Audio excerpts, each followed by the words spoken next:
नमस्कार. लक्षवेधीमध्ये आपल्या सगळ्यांचं स्वागत. मी प्रसाद काथे.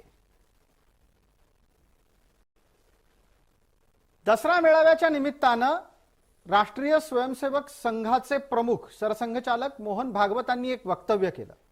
मोहन भागवत यांची वक्तव्य तशी राजकीय चष्म्यातून पाहिली जातात, कारण त्यांचा समर्थन प्राप्त असलेला पक्ष सत्तेत आहे. एक नाही दोन नाही, गेली जवळपास सलग 9 वर्ष पूर्ण बहुमतात दोनदा सत्तेत असलेला भाजप आणि त्याचा पाठीराखा संघ हे समीकरण समोर असताना भागवतांचं प्रत्येक वक्तव्य राजकीय चष्म्यातून पाहिलं जाणं अपेक्षित आहे आणि स्वाभाविक सुद्धा आहे. मोहन भागवत यांच्याकडून केली जाणारी वक्तव्य ही तसं पाहायला गेलं तर यापूर्वीच्या त्यांच्या पूर्वसुरींपेक्षा अधिक थेट, अधिक स्पष्ट आणि अधिक राजकीय सुद्धा असतात. ताज्या घडामोडींमध्ये भारताची प्रगती काही जणांना बघवत नाही इतकं थेट मत दसरा मेळाव्यात मोहन भागवत यांच्याकडून व्यक्त झालं. सरसंघचालकांच्याकडून सर्वसाधारणपणे आजवरच्या समजुती आणि शिकवणीच्या नुसार भविष्यातील वाटचालीबाबत मार्गदर्शन अपेक्षित असतं. राजकीय घडामोडींबाबत शक्यतो वक्तव्य होत नाहीत. पण प्राप्त स्थितीत आणि सध्या अशा प्रकारची परिस्थिती राहिलेली नाही. ज्या वेळेला मोहन भागवत यांच्यासारखा एका गैर राजकीय संघटनेचा प्रमुख आणि त्यात सुद्धा अशा गैर राजकीय संघटनेचा प्रमुख जी महाराष्ट्रातलीच नाही तर अख्ख्या भारतातली आणि प्रसंगी जगातली सुद्धा सक्रिय सर्वात मोठी गैर राजकीय संघटना आहे, तिचा प्रमुख जेव्हा असं सांगतो की भारताची प्रगती काही जणांना बघवत नाही आणि याच्याचमुळे देशात द्वेष पसरवण्याचं काम वाढीस लागणार आहे, तेव्हा नक्की भागवतांच्या निशाण्यावर कोण असतं? या निमित्तानं आजची लक्षवेधी चर्चा आपण करणार आहोत. या चर्चेत आपल्या सोबत असलेल्या मान्यवरांचा मी आपल्याला पटकन परिचय करून देतो. या चर्चेत आपल्या सोबत गोपाळ तिवारी आहेत, काँग्रेसचे प्रवक्ता म्हणून आपल्याला ते परिचित आहेत. आपल्या सोबत सुनील किटकरू आहेत, संघाच्या विचारांचे ते अभ्यासक आहेत. राजकीय विश्लेषक या नात्यानं आपल्या सोबत 2 मंडळी, एक जयंतराव माइंडकर, बकरंदजी मुळे. आपण पटकन या निमित्तानं पहिल्यांदा चर्चेची सुरुवात करण्यासाठी सुनीलजी किटकरू यांच्यापर्यंत पोहोचतोय. सुनीलजी, माझा आवाज येतोय आपल्याला? हो. ज्या वेळेला मोहन भागवत म्हणतात भारतात द्वेष पसरवला जाऊ शकतो आणि भारताची प्रगती काहींना बघवत नाही, त्यांच्या निशाण्यावर कोण असतं?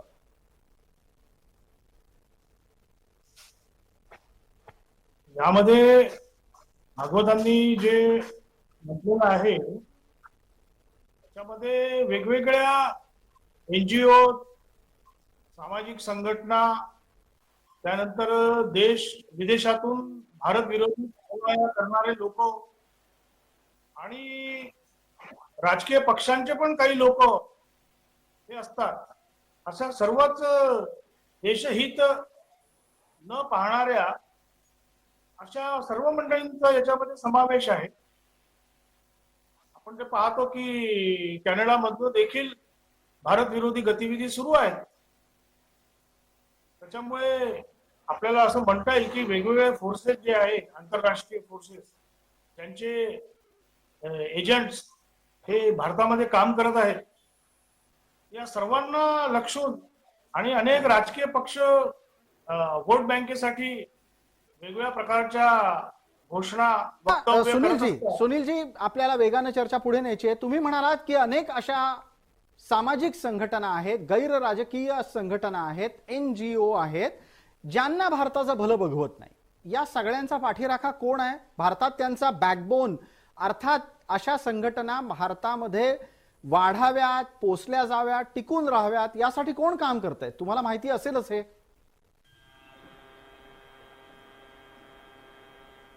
हे काम करणारे अनेक संघटना आहेत. आपण एक मोठं प्रकरण पाहू शकतो की जे आपल्या देशामध्ये अर्बन नक्षलवादी आहेत. अर्बन नक्षलवादी हे आधी नाहीच आहेत असं म्हणणारा विरोधी पक्ष पण होते, ते अजूनही प्रचार करतात. पण आज अनेक घटना घडलेल्या आहेत. भीमा कोरेगावचं प्रकरण घडलेलं आहे. अनेक ठिकाणी शेतकरी आंदोलनामध्ये या लोकांचा सहभाग होता. CA च्या विरोधात यांनी आंदोलन देशामध्ये उभं केलं. जे जे काही देशाच्या समाजाच्या हिताचं भलं आहे त्याच्या विरुद्ध अपप्रचार करून लोकांना दिग्भ्रमित करायचं. आणि म्हणून मोहन भागवतांनी तो एक शब्दही वापरला, कल्चरल मार्क्सिझम, सांस्कृतिक मार्क्सवाद. आडपण हे लोक विचारवंत स्वतःला समजवून देशामध्ये अस्थिरता पसरवत आहेत. सुनील किटकरू यांनी जो संकेत दिलेला आहे तो स्वाभाविकरित्या विरोधकांपर्यंत पोहोचतोय. मला पटकन गोपाळ तिवारी प्रश्न नाही विचारायचा आहे, उत्तर अपेक्षित करायचं आहे. आपण बोलणार आहात. एक विनंती आहे गोपाळराव, आपण असे नेहमी तिरके बसू नका, सरळ बसा, कारण फ्रेम मध्ये तुम्ही नीट दिसत नाही. आता एकदम नीट बसलेला बोलायला सुरुवात करा. हे बघा आपलं प्रसादजी जी, मोहन भागवत हे भारतीय जनता पक्षाच्या सोबतचे राष्ट्रीय स्वयंसेवक संघ ही त्याचं बॅकबोन आहे, हे सगळं स्रोत आहे आणि एक अतिशय जबाबदार संस्थेचे ते पदाधिकारी आहेत. आणि सर्व सत्ता हाताशी असताना मोघम या प्रकारचं आरोप करणं हे कितपत उचित आहे हे माझ्यासारख्याला कळत नाही. सर्व तपास यंत्रणा हाताशी आहेत, सगळ्या गोष्टी आहेत. त्यापेक्षा जर त्यांनी कदाचित ह्याच्याविषयी चिंता व्यक्त केली का की प्रदीप कुरुळकर सारखे RSSचे एक फार मोठा हनी ट्रॅप मधला माणूस मिसाईलची माहिती देतोय पाकिस्तानला, प्रचंड हे सगळा देशविरोधी देशद्रोही काम चाललेलं आहे आणि याविषयी कदाचित चिंता व्यक्त केली का त्यांनी, किंवा त्यांच्याकडे ते कुठल्या उद्देशाने बसले. आज अजित डोवाल सारखा सुरक्षा प्रमुख तिथे पंतप्रधान मोदींना मला मुक्त करा म्हणून म्हणतोय, परंतु त्यांनी ठेवून घेतलेलं आहे. जे प्रमुख पंतप्रधानांचे जे अमरजित सिन्हा असतील, भास्कर कुलते महाराष्ट्राचे होते, त्याच्यानंतर PK मिश्रा होते, नृपेंद्र शर्मा होते, अरविंद सुब्रमण्यम होते, विमल आचार्य होते RBI, ही सगळी मंडळी सोडून का जातात? म्हणजे यांच्या मागे का बरं हे सगळे सोडून जातात? आपल्याकडे आपण जे काही देशाची वाटचाल करतो आहोत, तर एक म्हण आहे आपल्याकडे की कदाचित एखाद्या माणसाला अशी एक वृत्ती असते की कांगावा करायचा. कांगावाखोर कोण असतं की ज्याला नाचता येईना अंगणवाकडे, स्वतःला काही जमत नाही म्हणून कुठेतरी खापर फोडायचं, लक्ष विचलित करायचं. परंतु कांगावाखोर हे पक्ष आणि संस्था व्हायला लागल्यात का? मोठे जबाबदार नेते व्हायला लागल्यात का? माझ्यासारख्या कार्यकर्त्याच्या मनात एक मोठा प्रश्न येतो. आणि ह्या सगळ्या परिस्थितीमध्ये जेव्हा देशाची आपली विकास दर जो खालावला जातोय, देविंदर सिंग जो पुलवामाच्या ह्याच्यात तो अटक झाला, पुढे काहीच होत नाही. 19 नंतर 24ला आपल्याला निवडणुकाला सामोरं जायचंय आणि एक सत्यपाल मालिक सारखे एक जबाबदार राज्यपाल जे आरोप करतात त्याच्यावर काही खुलासा होत नाही. बँकांचं बुडीत कर्जाचं प्रमाण वाढतंय, स्विस बँकेतील अनामिक ठेवी 300 पटीने वाढल्या, NPA मध्ये 5 लाखाचे जे होते ते 18 लाख कोटींवर गेलेलं आहे. RBI गंगाजळीस हात लागलाय, 10 लाख कोटींचे कर्ज वसुली पूर्ण वगळली गेली आहे. या मुद्द्याला घेऊन किटकरू यांच्यापर्यंत पोहोचतो. सुनीलजी, जो प्रश्न विचारला होता त्याचं हे उत्तर आहे. मी आपल्याला ज्या प्रश्नाच्या निमित्तानं गोपाळ तिवारींपर्यंत पोहोचलो तो ऐकायला आलेला असेल. मी विचारलं हे होतं की या संपूर्ण प्रकरणावर प्रतिक्रिया काय, तुम्ही हे सांगू इच्छित होतात सुनीलजी किटकरू की भारताच्या विरोधातल्या अनेक NGO सक्रिय झालेल्या आहेत. जे उत्तर गोपाळ तिवारींकडून आलं ते पटणार आहे आणि संदर्भाला धरू नये का? ते द्योतक आहे ते सापडलेत ना, आपल्याच यंत्रणेमार्फत सापडलेत. त्याच्याविषयी पण असेल हा प्रश्न कदाचित. सुनीलजी, आपण बोलणार आहात, आपला वेळ सुरू झालाय. याच्यामध्ये असं आहे की राष्ट्रीय स्वयंसेवक संघात अनेक लोक गेले आहेत, काँग्रेसचे पण लोक गेलेले आहेत, वसंतदादा पाटील पण गेलेले आहेत. त्याच्यामुळे त्यांनी एखादी कृत्य केलं म्हणजे ते संघाने केलं असं होत नाही, ही एक गोष्ट आहे. दुसरं, जे प्रशासकीय लोक असतात त्यांच्याबद्दल अफवा उडवल्या जातात, काही लोक सोडतही असतील, पण त्याचं अंतर्गत कारण आपल्याला थोडी माहिती असते आणि त्याच्यामुळे ते लोक सोडत असतात. त्यामुळे आपण सरसकट असं म्हणू शकत नाही की बा सगळे सोडून चालले. 100रातले जर 5 लोक सोडून गेले तर काही तो नियम होत नाही की सगळे सोडून गेलेत बा. तर काही ना काही हे कारण असतं. उलट भारताची चांगली प्रगती झालेली आहे, ती डोळ्यात खुपण्यालायक आहे. अनेकांना दुखतं ते. चांद्रयानमध्ये आपण दक्षिण गोलार्धामध्ये जाऊन आपण चांद्रयान प्रस्थापित केलं, आपण G20 एवढे सुंदर आपला भारताचं दर्शन घडवलं. त्याच्यानंतर आपण आता इतके मेडल्स घेतले खेळामध्ये, 107 मेडल. आपली सर्वत्र प्रगती होत आहे आणि या चांगल्या प्रगतीबद्दल हे लोक कधीच काही म्हणत नाही. म्हणजे हे कोणत्या देशाचे लोक आहेत? हे काय विदेशी लोक आहेत का? हा मुद्दा कळीचा आहे. पटकन जयंतराव याचं उत्तर द्यायचं.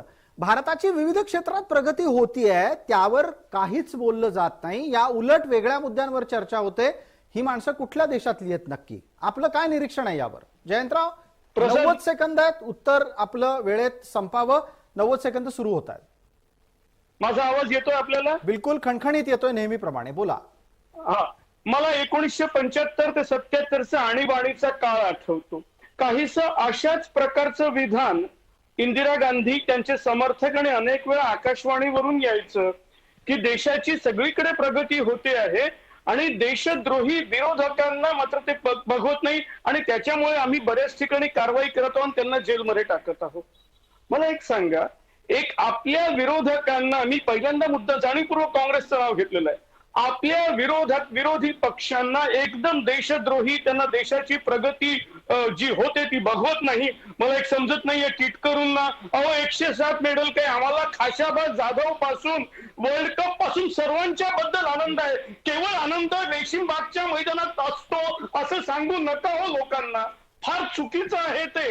आम्ही सगळे भारतीय आहोत, आम्ही सगळे राष्ट्रभक्त आहोत. राष्ट्रभक्तीची आम्हाला सर्टिफिकेटची कोणत्याही संघटनेकडून गरज नाही. प्रश्न हा आहे किटकरू की आपल्या विरोधकांना, मग इंदिरा गांधी असू देत किंवा नरेंद्र मोदी असू देत किंवा राष्ट्रीय स्वयंसेवक संघाचे सरसंघचालक असू दे, त्यांना सरसकट तुम्ही देशद्रोही आहात असं म्हणायचा कोणालाही अधिकार नाही. हे म्हणणं हीच मुळात चूक आहे. देशभक्तीची व्याख्या काय? तुम्ही विशिष्ट संघटनेचे स्वयंसेवक आहात म्हणजेच तुम्ही काय ते देशभक्त झालात का? मग आमचे मित्र गोपाळ तिवारींनी कुरुलकरांचा प्रश्न विचारला, त्याचं काय? मुळात हा सगळा एक प्रकारे इंडिया या आघाडीनंतर एक प्रकारचं विरोधी पक्षांचं होणारं एकीकरण, जे काही नेहमीच स्टॅटिस्टिक्स आहे की आपण 37 ते 38% वर जाणार नाही आणि विरोधी पक्षाकडे 62% मतं आहेत. मग अर्बन नक्षल, मग ईडी अशा सर्वांचा वापर करायचा आणि त्याला देशद्रोही म्हणायचं. हे जे आतापर्यंत सुरू आहे त्याच्यावर एक प्रकारे भाजपच्या खऱ्या खुऱ्या करत्या करवित्या व्यक्तींनी काल शिक्कामोर्तब केलं असं मला म्हणायचंय. ठीक आहे. जयंतराव, तुम्ही तुमची भूमिका मांडत असताना गोपाळ तिवारी अतिशय आनंदानं हसत होते. निम्मी त्यांची जबाबदारी तुम्हीच पार पाडलेली आहे. आपण पटकन उत्तराच्यासाठी सुनील किटकरू यांच्यापर्यंत पोहोचणार आहोत. सुनील किटकरू, जो विरोधात तो भारत विरोधी, ही भूमिका समजा आत्ताच्या सरकारकडून मांडली जात असेल तर घाबरू नका. ही इंदिरा गांधींनी भूमिका मांडायला सुरुवात केलेली आहे, हे लक्षात घ्या. हे सुद्धा माइंडकरांनी सांगितलं. किटकरूजी बोला. इंदिरा गांधींनी जर ज्यावेळेला आणलं तेव्हा अनेक लोकांना आपल्या इथे देशामध्ये इमर्जन्सी लावली. त्याच्यामध्ये फरक आहे. आज देशात काही इमर्जन्सी डिक्लेअर नाहीये. त्यावेळेला तुमचे सर्व मूलभूत हक्क हिरावले गेलेले होते. इमर्जन्सीची आणि मोदींच्या आजच्या काळाची काही तुलनाच होऊ शकत. त्याच्यामध्ये अनेक लोकांना जेलमध्ये टाकण्यात आलं. आज तर ज्यांनी पैसे खाल्लेत त्यांना जेलमध्ये जावं लागत आहे. आणि त्यांची तर संख्या एवढ्या मोठ्या देशाच्या 140 कोटीमध्ये फारच तुरळक आहे हो. कितीतरी लोकांनी देश लुटलेला आहे. आज देशामध्ये डिजिटलायझेशन झाल्यामुळे, आधार कार्ड झाल्यामुळे अनेक लोकांना अनेक योजनांचा डायरेक्ट बेनिफिट होत आहे. आज 5 लाखाचा आयुष्यमान भारताचा तुम्हाला विमा मिळत आहे. अशा अनेक गोष्टी या सरकारने केलेल्या आहे. सरकार कोणाचंही असो, पण जर ते चांगल्या प्रकारे जे काम करत आहे तो बदल दिसत आहे ना. आज इन्फ्रास्ट्रक्चर मध्ये केवढी प्रगती आहे. आज तुमचं स्टॉक मार्केट जगामध्ये सर्वत्र अस्थिरता असताना आज भारताचं स्टॉक मार्केट किती चांगलं चालू आहे याचा विचार केला पाहिजे ना. आज लोकांचा पैसा सुनीलजी, आपल्यासोबत गोपाळ तिवारी जेव्हा जेव्हा असतात तेव्हा ते त्यांना काही मांडायचं असलं की त्यांचा स्क्रीन त्यांच्या मोबाईल समोर, माफ करत आहे, स्क्रीन समोर त्यांचा मोबाईल घेऊन येतात. गोपाळराव, असं केलं तर तुमचा चेहरा नाही दिसणार, तुमचा मुद्दा कळणार नाही. तुम्ही हात वर करा ना, असा मला दिसेल, मी येईन तुमच्यापर्यंत. मला आपल्याला संधी द्यायची आहे आणि मी गोपाळराव आपल्यालाच बोलायची संधी देतो आहे. तो मोबाईल बाजूला ठेवा आधी आणि मला उत्तर द्या. देश ज्या पद्धतीनं विविध टप्प्यांमध्ये आणि विविध क्षेत्रांमध्ये पुढे जातोय ते तुम्हाला बघवत नाही का? हा प्रश्न आहे आणि या प्रश्नाचं उत्तर तुम्ही आता मुद्देसूद द्यावं अशी अपेक्षा आहे. ते मुळात मान्यच नाहीये. हे तथाकथित पूर्ण धादांत खोटं बोलताय. आरबीआयचा हा आवाज आहे, आरटीआयच्या माध्यमातून आलेल्या आरबीआयचं लेखी आहे. युपीए पेक्षा जास्तीत जास्त बँकांचे फ्रॉड मोदींच्या सरकारच्या काळात झाले, हे आरबीआयचं लेखी आहे. आणि ह्या सगळ्या गोष्टीचे आकडेवारी आहेत. अहो, हंगर इंडेक्स जर आपला 111 वर गेला, जो मनमोहन सिंगच्या काळात 60-62च्या पास होता, आपल्या सगळ्या गोष्टीत अधोगती होती. आणि हे कसलं तुम्ही स्वतःच्या मर्दुमकीचे ढोल माजवताय, लोकांच्या नागरी पैशातनं स्वतःची पाठ ठोकतून घेताय, करोडोंच्या जाहिराती रोज पानभर देताय. आणि हे कसे हास्यास्पद नाही तर काय आहे, हे कशाविषयी चिंता व्यक्त केली आहे? हा यांचा दावाच खोटा आहे. आणि मग त्याच्यावर काय करायचं? मग जर दावा खोटाच असेल तर तुम्हाला पूर्वीच ह्या सगळ्या दुसऱ्यांवर खापर फोडायचं कारण काय येतंय? म्हणून मी शब्द वापरला कांगावाखोर. कांगावाखोर काय असतात की स्वतःला नाचता येत नाही, अंगण वाकडं, मात्र दुसऱ्यांवर कांगावा करा, दुसऱ्यांवर खापर. गोपाळराव एक प्रश्न या निमित्तानं आपल्यापर्यंत घेऊन येतो की तुमच्या लेखी एशियाडमध्ये भारतानं प्रगती करणं, 100 पेक्षा जास्त पदकं मिळवणं, याला काही महत्व आहे की नाही? दुसरं, भारतीय अर्थव्यवस्था वेगानं प्रगती करते, हे जागतिक पातळीवर सगळे मान्य करतात, याला काही महत्व आहे की नाही? भारताचं संरक्षण सिद्ध असणं, याला काही महत्व आहे की नाही? आणि इतकंच नाही तर पंजाब आणि काश्मीर सोडलं तर देशभरामध्ये दहशतवाद काबूत आहे, यालाही काही महत्व आहे की नाही? तिन्ही उत्तर देतो. पहिलं जे आपण म्हणताय की दहशतवाद काबूत असणं, आता देखील अनेक ठिकाणी म्हणजे जम्मू काश्मीरमध्ये आणि याच्यामध्ये त्या ठिकाणी हल्ले होत आहेत, ते चिंता व्यक्त केलेली आहे. हे स्वतः सत्यपाल मलिक या ठिकाणी बोलतायत. आता मुद्दा असा आहे की ह्या सगळ्या गोष्टीमध्ये आपण स्वतःची पाठ ठोकतून घेतोय, हे दुर्विलास आहे आपला. म्हणजे याच्यामध्ये हे दुर्दैव भारताचं, म्हणजे सत्तेवरची मंडळी हे अशा पद्धतीने बोलतायत ते. त्यामुळे हे कुठल्या गोष्टीचं समर्थन करतात? एखादा मुद्दा तर सांगा. जर खेळाडू धोरण 1 आणि 4 दिवसात 8 महिन्यात खेळाडू बनत नाही हो. खेळाडू बनायला 10-10, 15-15 वर्ष पूर्वीच्या सरकारांनी जी पोषक धोरणं आखलेली असतात. गोपाळराव 10-15 वर्षात खेळाडू बनत असेल तर 10 वर्ष तर मोदींचीच झाली की. 10 वर्षात मोदींनी खेळाडू घडवले नाहीत 2023 मध्ये, असं कसं असू शकतं? सुनील किटकरू, काही एखादा मुद्दा घ्यायचा आहे, चिमटा काढायचा आहे, पटकन, संधी आहे, 40 सेकंद आहेत. सुनीलजी.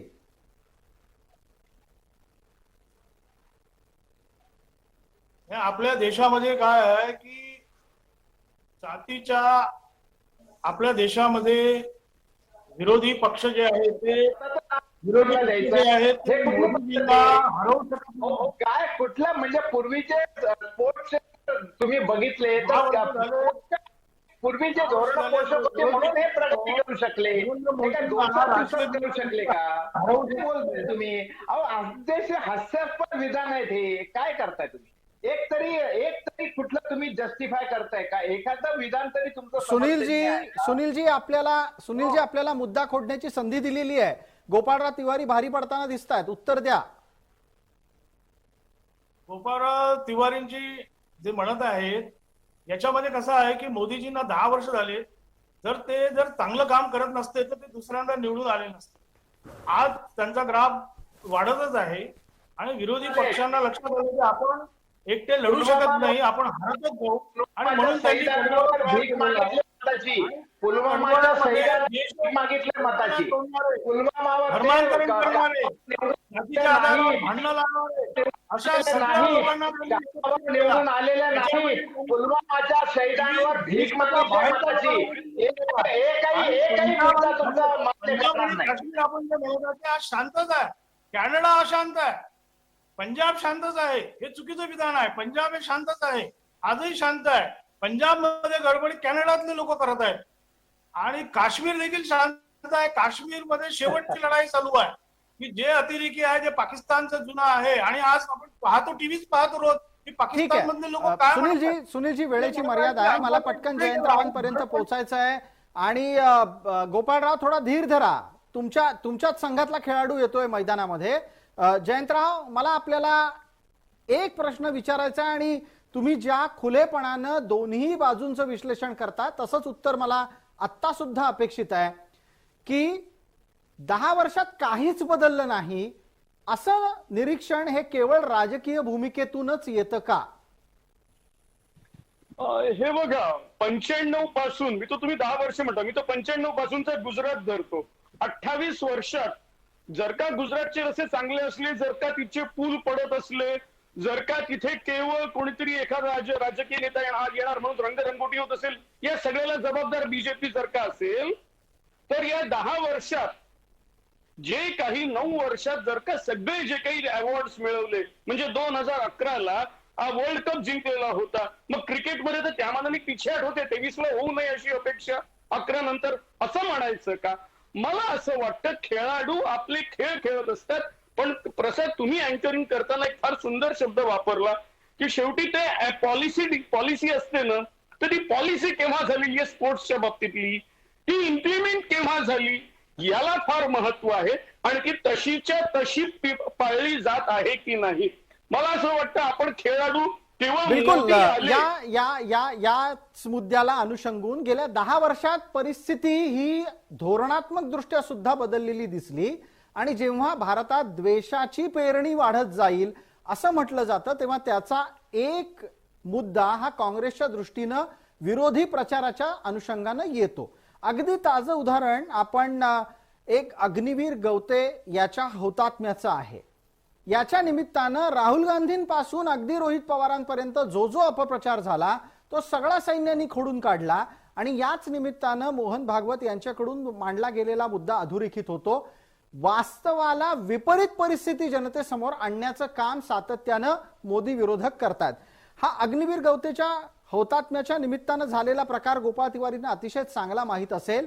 गोपाळ तिवारी त्यावरही आपलं बोलणं होणं गरजेचं आहे कारण द्वेषाची पेरणी दिवसेंदिवस निवडणूक जसजशी जवळ येईल तसतशी वाढत जाणार आहे असं जेव्हा संघ म्हणतो तेव्हा त्याला तसे संदर्भ असतात. अग्निवीराच्या हौतात्म्याच्या बाबतीत केलेला सगळा प्रचार हा खोटा आणि द्वेषमूलक होता हे सिद्ध झालं. त्यानंतरही तुम्ही म्हणताय की मोदींना विरोध करून निवडणुकीतून हरवता येत नाही म्हणून अपप्रचाराने त्यांचा पराभव करण्याचा प्रयत्न चाललाय. हा आक्षेप आहे गोपाळ तिवारी, त्यावर आपलं उत्तर अपेक्षित. 1 मिनिटाचा वेळ आहे, 1 मिनिटानंतर नाही.